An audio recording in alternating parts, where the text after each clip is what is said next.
What is going on, everybody? It's the Bronx, and we're back again for a Monday Night Raw review for Monday, September 17th, 2018, where it was the fallout for Hell in a Cell, where we had the worst Hell in a Cell of all time compared to what we used to have, known as one of the worst Hell in a Cells of all time, with it was bad. It was absolutely bad. And of course, it was for the Universal Championship, and the fact that WWE they knew that people were going to be mad about this ending and still went through it anyway is a load of garbage. Absolute garbage. We had the Intercontinental title and Universal title were both put on the line tonight, as well as Dean Ambrose versus Drew McIntyre in probably the best match of the night, in my opinion, was that match. The show started off with, of course, Roman Reigns, Braun Strowman calling out Brock Lesnar, which did not happen, of course. We'll talk about that when it gets to it, but we also had the return of Nia Jax, good for her. We also had, what else? We also had The Undertaker. It sucks when a guy in his 50s, comes out and cuts best promo of the show. The absolute best promo of the show. There was absolutely no reason that the main roster is getting blown away on a weekly basis recently since after SummerSlam. Triple H, Triple H, Shawn Michaels, Undertaker, Triple H, McFoley, and Undertaker last night. It kills the fact that WWE has booked everybody on the main roster so poorly that the Undertaker comes out, cuts a promo, gives us a nice little bit of news for this match, and it's the best promo of the night. It's just sad how low the main roster guys and girls are. And can we talk about Bayley and Sasha Banks for a minute? Because these two should have been feuding and going into WrestleMania over the Women's Championship. Go back and watch the Women's Battle Royal on the pre-show for WrestleMania. Watch when Bayley eliminates Sasha Banks and the crowd reaction. Until, of course, Naomi came in and I think ruined the whole thing, and that thing went nowhere. But that's not the point. The reaction that the crowd gave to Bayley when she threw over her so-called best friend.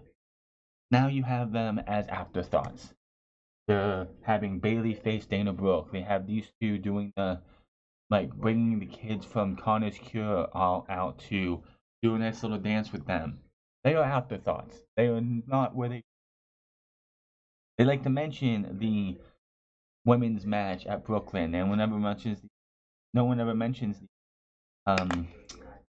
what is it called? The Iron Woman match from Takeover Respect about 2 months later. But everyone they like to harp in on the fact that Bayley and Sasha Banks put on one of the best women's matches to ignite this entire women's evolution. Look where they're at now. Going up against Dana Brooke and feuding with the Riot Squad here, and just ridiculous. Best match of the night, of course, was Dean Ambrose for me versus Drew McIntyre. That was an excellent match. Everything else was just blah.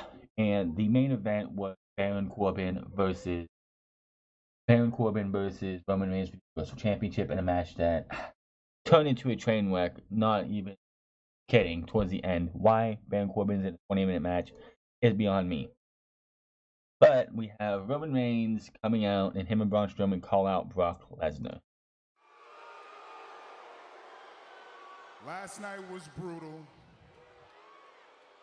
And last night, it didn't really go to plan for me.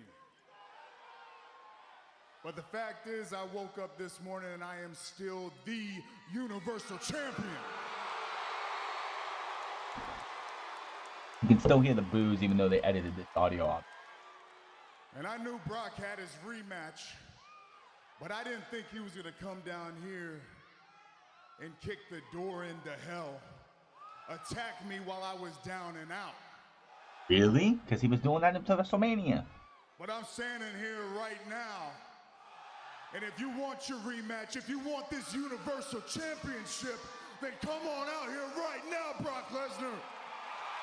Did you really think Brock Lesnar was going to show up the night after Hell in a Cell? Give me a break. Man, screw this crap.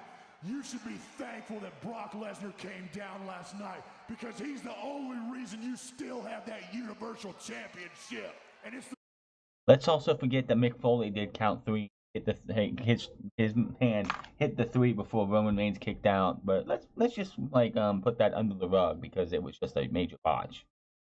The second time he screwed me out of an opportunity, there will not be a third. So if anybody's gonna get their hands on Brock Lesnar, it's me. And then when I'm finished with him, I'm coming for you. No one is more upset about what happened during your match than me. I've been on the phone all morning and all afternoon with Stephanie McMahon trying to come up with a solution to the problem. On Friday, November 2nd in Riyadh, Saudi Arabia, in an event called WWE Crown Jewel, Roman Reigns, you will defend your Universal Championship against Braun Strowman and Brock Lesnar in a triple threat match. I think that sucks. I think you suck. I definitely think you suck. Listen to the crowd reaction though. He said, that sucks, Corbin sucks, and Roman sucks, and the crowd is just on his side. And then this whole situation sucks. And a matter of fact, everybody in this entire arena sucks. Gotta make sure we still let you know that Braun Strowman is a heel, even though the crowd just completely cheered everything that he said after Baron Corbin made that match. Ladies and gentlemen, my name is Paul Heyman. They brought out the cell drawer with Heyman. Tonight, I am here to educate you. The more you are worth, the bigger star you are, the more leverage you have, the more powerful you get in WWE, the more money you're worth in UFC. Now, Brock Lesnar was the longest reigning Universal Champion of all time. And what happened during Brock's title reign? Multi-billion-dollar television rights fees. The WWE publicly traded stock at an all-time high. And we, as investors in this concept, were making all this money until the monster and the big dog ganged up, conspired, and double-teamed Brock Lesnar to steal that title away from the Beast Incarnate. That's not how I remember it.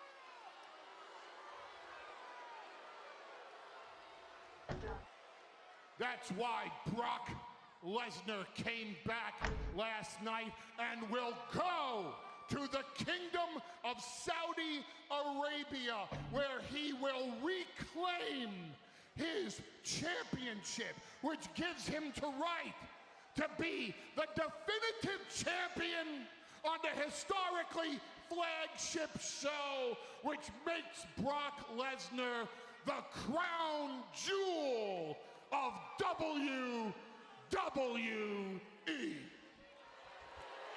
I find it very convenient, though, that they cut it out. Heyman said, and I quote, there's nothing more powerful than holding the Universal Championship. The Universal Championship, the first champion got injured on night one, has not had a memorable title reign yet, with it being Kevin Owens, who had a laughable championship title reign, Goldberg, who held it for about a month and a half, didn't do anything with it, Brock Lesnar, who held it for 500 in, 4 days, didn't show up 95% of those days, and Roman Reigns, who's holding a title that has been dead on arrival. Give me a break. If they would have said the WWE Championship, I would be inclined and tend to agree with him, but him saying that just made me laugh when I heard that. It's like, are you kidding me? Heyman gets chased off by Braun Strowman, and then Baron Corbin makes a match for the main event, which would be Baron Corbin and Roman Reigns for the Universal Championship. Yeah. Then we had, honestly, the best match and the best part of the night, Drew McIntyre versus Dean Ambrose. This was a hell of a match. Dean Ambrose was attacking and made effort to have Drew McIntyre's knee that he would use to launch off to hit the Claymore. Not the kicking leg, the other leg that helps him get that trajectory for the Claymore. He worked on that for the majority of the beginning of this match. Drew then gets taught with a like he had Dean Ambrose up like he was following a slam, but then threw him around and threw him in his back into the barricade in control of the match. Drew with a pin count for a pin for a 1 count as they go to break. Come back and he goes for a suplex, but Dean goes for a suplex, but Drew did go for a suplex and his knee gave out.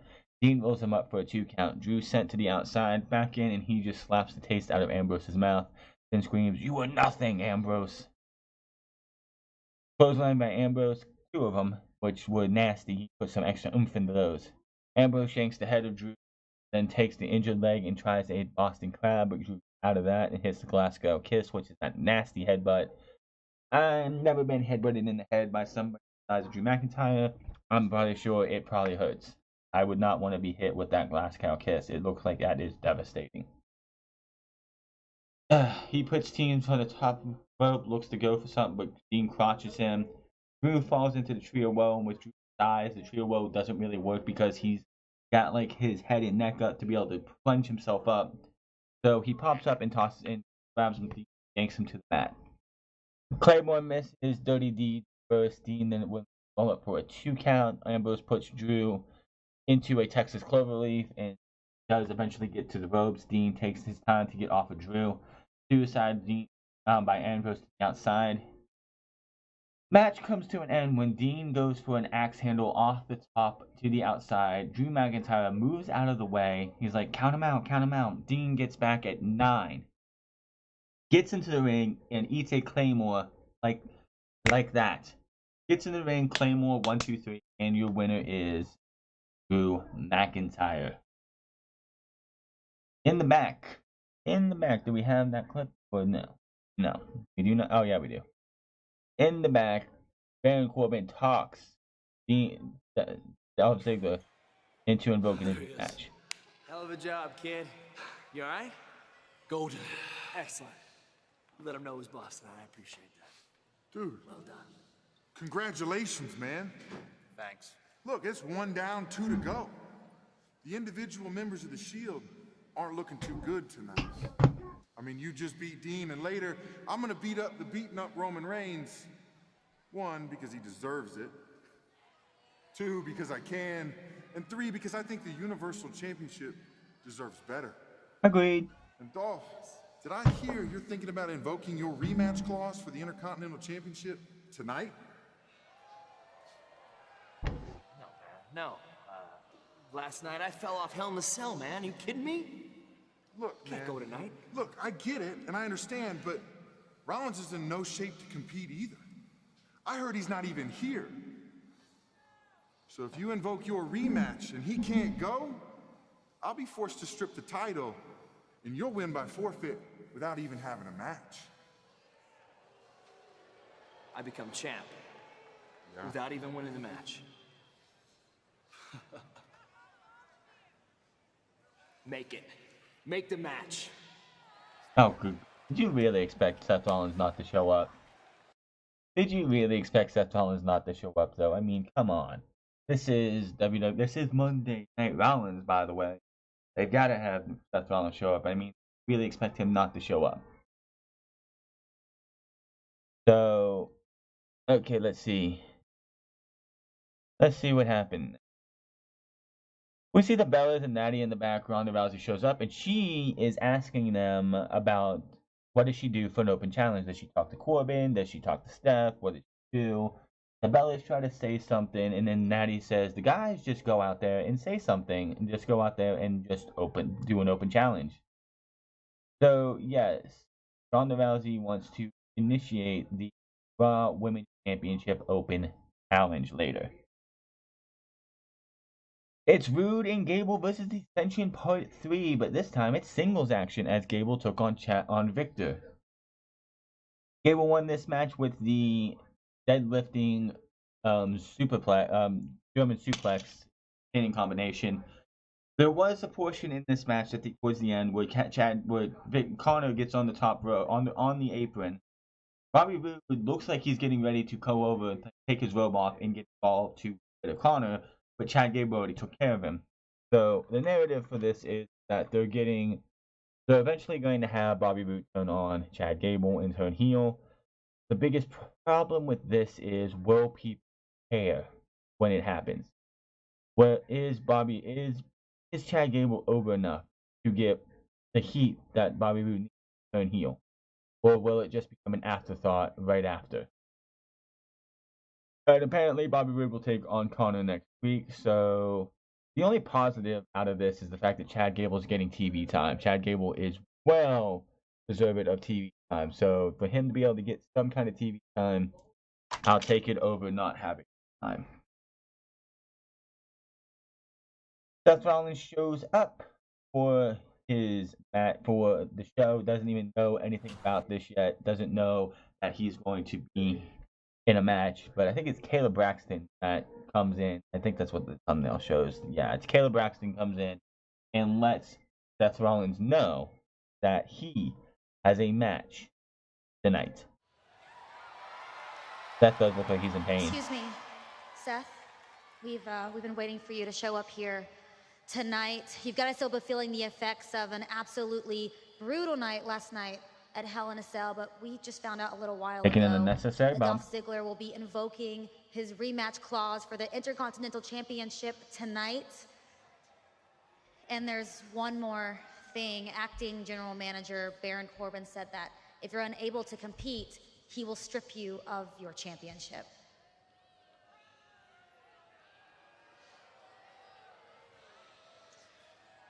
You know, he may be the acting general manager around here, but someone really should remind Baron Corbin that this is still Monday Night Rollins.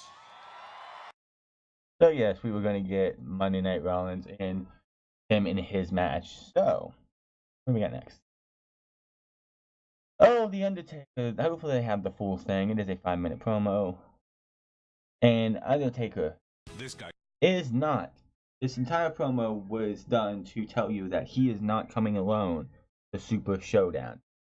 And when I was done listening to this, I was like, they're gonna set up the match at Crown Jewel with him and Triple H. So this is not the last match. They say delusion is the final recourse for the damned. That just explains Vince McMahon to a T. He is delusional.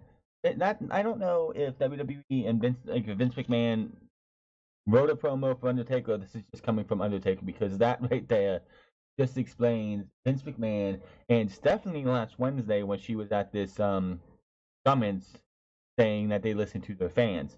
That just tells them to a T. I'm just saying. That no man can spin a web of lies like a man that has a broken soul. And I have never seen anyone with a more broken soul than Triple H.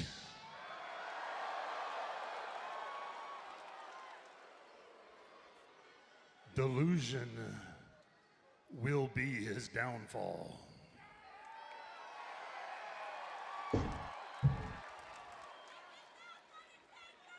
You see, there was a time with Triple H when he was wicked, savage, a warrior. But these days, he tends to play a more corporate game. His battlefield is the boardroom. He can't see the fear in his own friends' eyes, and he can't see his own demise.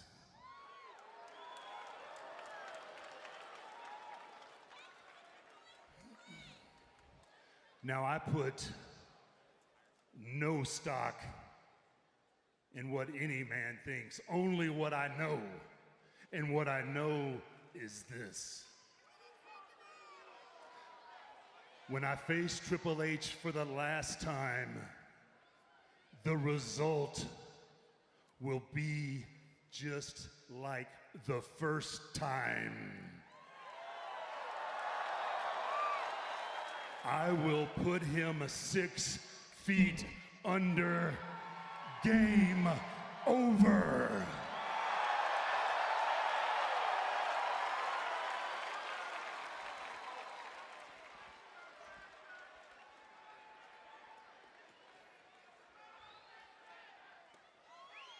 So let Triple H have his deceit. Let him have his delusion. Let him have his best friend, Shawn Michaels. But right there is where the devil is in the details.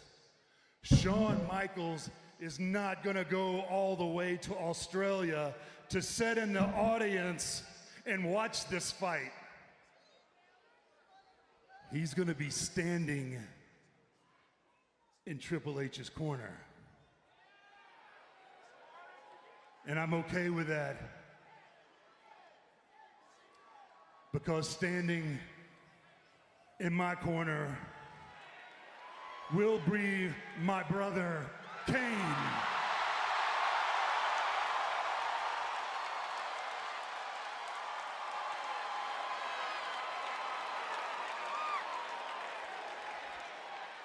Now everyone knows that I took Shawn Michaels' career, and I'm gonna do the same to Triple H's career. But it seems that he deserves far worse. So not only am I gonna take his career, I'm gonna take his soul, and I'm gonna put him down at WWE Super Showdown with my brother of destruction watching my back. Triple H will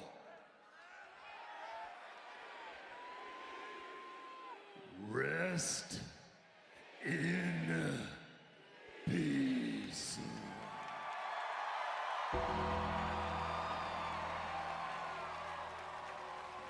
I don't know how, I don't know where, but somehow, some way, they are going to have them. Something's gonna happen with all 4 guys, and that's gonna lead to a tag team match at Crown Jewel, where we have Shawn Michaels and Triple H versus the Brothers of Destruction. So you're gonna have DX versus the Brothers of Destruction. I don't really want to see that match. I don't want to see this match that's gonna happen here. The promo work has been great. The promo work has been excellent. What can you say? The promo work has just been excellent. But that is going to be. They did not announce, unless I missed something, Triple H or Shawn Michaels or Undertaker being at Raw next week. Maybe we get a reprieve for a week from this. We'll have to wait and see, but that is definitely going to be interesting to see what happens next week. Then we had a promo package for the whole Carnage Cure thing with the B Foundation, and then they showed Bayley and Sasha Banks with the kids. And I'm like, look how reduced these two are. Bayley and Sasha Banks put on 2 of the best women's matches at Brooklyn 1 and TakeOver Respect. And now they're just here reduced to this charity work and facing Dana Brooke, which Bayley did. And she won with the Bayley to the belly after a running knee to Brooke's face, and that was that. We go from one squash match to another squash match with the AOP versus another set of jobbers. The AOP wins. I really didn't care. Definitely, like, the AOP, you want to, like, have Drake Maverick talk up all this, like, stuff about them, but you're having them face jobbers again. When are they going to face actual talent? Oh, that's right, there is no talent outside of Drew McIntyre, Dolph Ziggler, and The Shield, there is nobody. We don't have any teams. So the AOP are screwed. Seth Rollins versus Dolph Ziggler, I'm just going to say this. If you've seen a Dolph Ziggler versus Seth Rollins match, then you small. The finish of this was great, though. Falcon Arrow, I was like, is he going to win with the suplex Falcon Arrow for once? No. He hits the superplex, looks for the Falcon Arrow. That's turned into a roll-up for a 2. And then Seth rolls out of the roll-up, hits the stomp for the 1, 2, 3. Seth Rollins is still your champion. Ronda Rousey is out next for an open challenge. Natalia's music hits after Ronda Rousey came out and she looked like she was just lost for a second. She looked like a lost puppy for a few seconds. She issues an open challenge. And Natalia's music hits. And I like the fact that this match didn't happen, but it teased a Ronda Rousey versus Natalya match. And we all want to see it. So getting that on a random edition of Monday Night Raw would have been stupid. After a minute, her music drops, and the Riot Squad are seen dragging Natalya out. And they said, and Ruby Riot said, this is your fault. And it looks like I'm going to be the one accepting your challenge. But all 3 members of the Riot Squad beat down Ronda Rousey until who else? But the Bella Twins. The Bella Twins saved Ronda Rousey. Ronda Rousey needed the Bella Twins' help. Are you kidding me?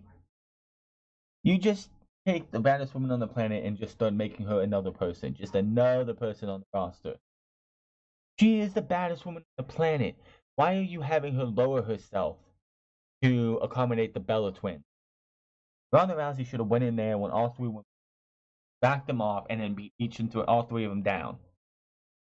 I know you got to build for this match at Super Showdown, which nobody wants to see. And I'm going to have a couple problems with it, with the fact that you're going to see possibly one, if not both, Bella Twins turn on Ronda Rousey, which kind of contradicts what Brie's been doing on SmackDown with her husband. So we'll see. I don't want to see it, but worst nightmares are coming true. Corbin in the back getting ready for his match. Strowman comes in and says he hopes he wins tonight because he knows he sucks, and I know I can destroy you. We had Elias come out, and it's typical Elias, when he is interrupted by the 23-year-old piece of gold, the man of the hour, the man who now represents Bobby Lashley, Lio Rush. Now tonight, I've got to take care of Bobby Lashley. And let me tell you, this guy, he looks great. He's got all the tools, all the resources, but he's a constant disappointment, okay? He never gets it done. He never wins when it matters. In fact, you know what? He kind of reminds me of the Dallas Cowboys.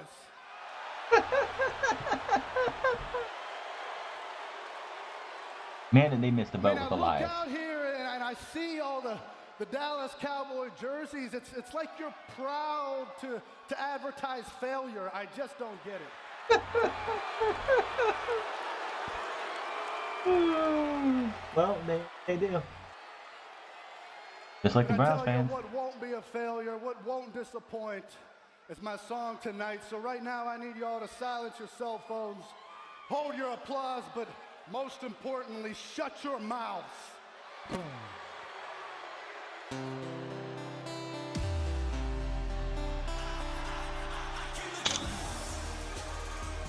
What in the world? I'm looking at a rock star right now. Yeah, that's what I'm looking at. I'm looking at a rock star. But you want to know something that's sad? Instead of coming out here and giving these people what they want, you're out here singing the same sad, tired diss track. I swear, he has been somebody in WWE has been in the comment sections or listening to podcasts, because everybody has said, at least a lot of people have said, not Leo, but Elias has been singing the same song everywhere he goes, and it's getting repetitive, it's getting stale, it's getting boring. And have Leo say that is just like, wow, somebody's been listening to podcasts or other things or reading comments or something, because it's true. It has been. The same one. It's embarrassing. See, that's the difference between you and me. Hold on. Whose kid is this? This is funny. I mean, what irresponsible parent let their child go to run up here on the ramp and start running his mouth? Okay, it's clear that you don't know who I am, but that's okay. Allow me to reintroduce myself. I'm the 23-year-old piece of gold. I am the man of the hour. I am Leo Rush. I don't care. I'm up here performing. I'm about to do a song, okay? So I'll tell you what, I'm going to get security out here. I have them take you up to Lost and Found until your parents retrieve you. You know what? That was pretty funny. That was a good one. You know what? The big man told me that you had jokes. Or maybe he told me that you were a joke, or you know what? It doesn't matter. Regardless, he told me that he has some unfinished business with you. And if you think for 1 second that he was angry about Kevin Owens powerbombing him onto that apron, man, just wait and see what's gonna happen when he gets inside of that ring with you. So without any further ado, allow me to introduce my man, Bobby Lashley. I'm liking this pairing. Because it gives somebody for Bobby Lashley to have have a mic for Bobby Lashley, because Bobby Lashley sucks. I don't know about Leo Rush, but I guess we'll have to let it go. But this match was doing pretty well, and then Leo Rush was talking trash. He was up on commentary. He was talking trash about Kevin Owens. When Kevin Owens hits and he comes after Leo Rush, and Leo Rush is definitely a fast guy because he was leapfrogging Kevin Owens. He was getting past him. He literally leapfrogged Elias to get to the ring, and then backflipped over Elias. And he ends up kicking Elias to cause the DQ, so Elias wins the match by disqualification. Kevin Owens looks to powerbomb Leo Rush. Bobby Lashley stops that, gets him into the ring, and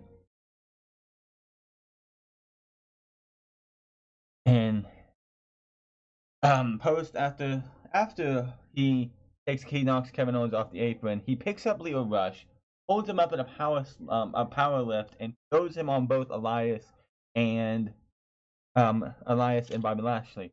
Not Bobby Lashley, but Kevin Owens. The reason they're doing this is because at Super Showdown it's going to be John Cena, Bobby Lashley versus Elias and Kevin Owens. Funny thing was, when he tried to put Leo Rush on his shoulders, he did it so awkwardly that Leo Rush fell backwards, and he had to spin around for a minute to get him to get back up. It was kind of funny. So Leo Rush as Bobby Lashley's manager, I'm not sure about it yet. We'll have to wait and see how this goes, but it's definitely an improvement over Bobby Lashley trying to talk for himself.